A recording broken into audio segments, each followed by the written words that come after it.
Guys, what is up? What is poppin'? Today we're back at it again with the 100-hour brownies.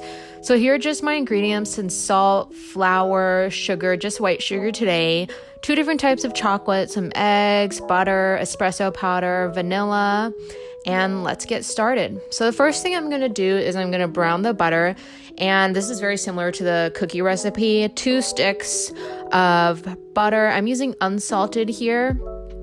And then we're just going to go ahead and brown it.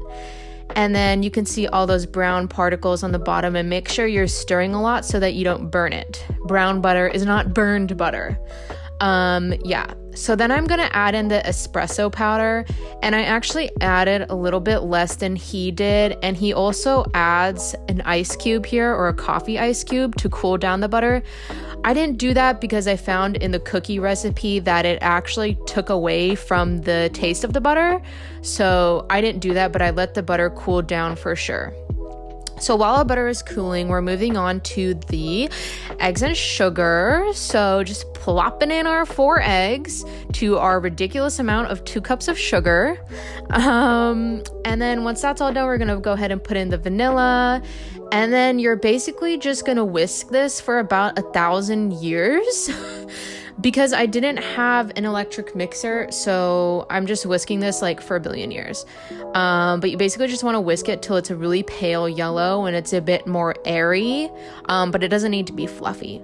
Then we're gonna whisk up our cocoa powder with our espresso and salt. He actually sifts this, but I didn't have a sifter, and you can just use a fork to get out all those lumps. If you don't have a sifter, it works perfectly fine.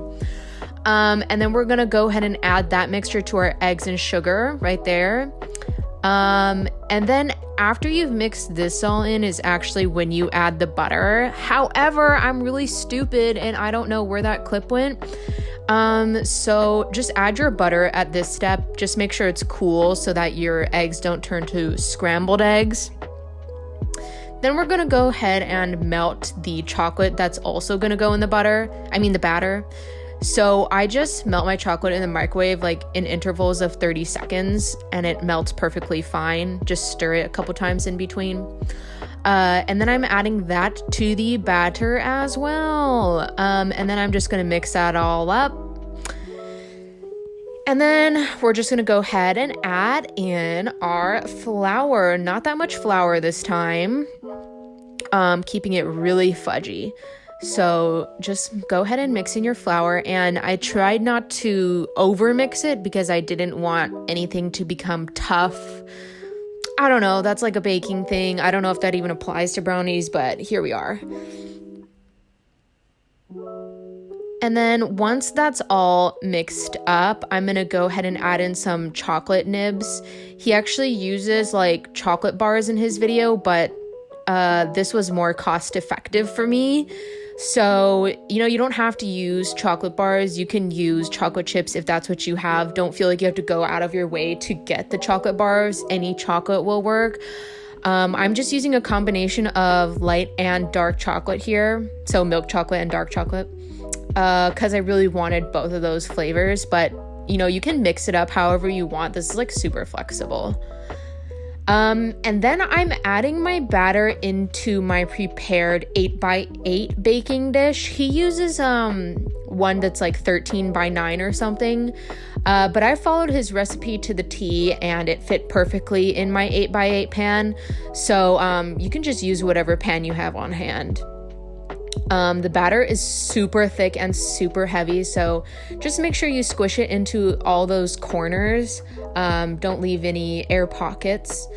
And then I'm just gonna smooth it out on top, so we can go ahead and sprinkle more chocolate on top. And I believe this is like 67% dark chocolate. And then I'm also sprinkling on that same milk chocolate that I used in the batter. So that's gonna melt on top when you bake it, and it's gonna be super delicious. So now comes the hard part, covering it up with saran wrap, and then we're gonna stick it in the fridge for literally 1,000 billion hours. Just kidding, like 2.5 days. And then once it comes out of the fridge 2.5 days later, it's really, really hard as a rock, and weighs like 10 pounds. So I'm gonna heat my oven up to 350. And I actually baked mine for 40 minutes. He baked his for 30 minutes because mine was a smaller pan, so it was a bit thicker. And that worked out perfectly.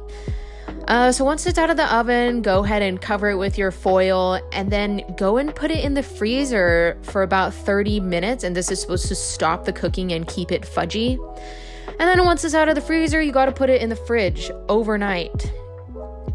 And the next morning, I went ahead and cut it. I did leave it out for about an hour on the counter before I cut it because it was literally a brick. You cannot cut this unless you let it sit out. Like, your knife would break for sure. So I just let that sit out for about an hour, and then I went ahead and I cut it into squares. And as you can see on the inside, it's literally so thick and so fudgy. So I'm heating mine up in the microwave for about 15 seconds just so all that chocolate can kind of get melty. All right, after 3 days, it's finally time to try this stupid freaking brownie. Actually, like almost 4 days.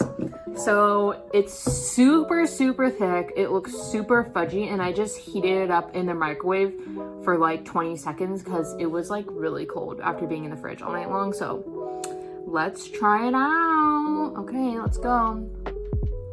Whoa.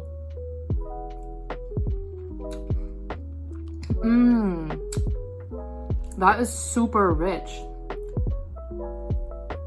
Wow.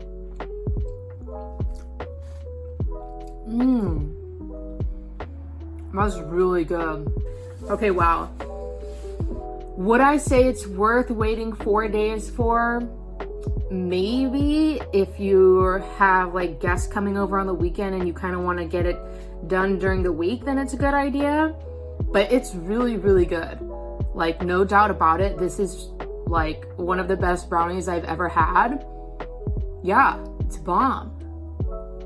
It might be just slightly better than the Ghirardelli brownies. That's what I'll say. And the Ghirardelli brownies are really good. But yeah, make it if you have a chance. It's really good. Thanks for watching, guys. I'll catch you later. Bye.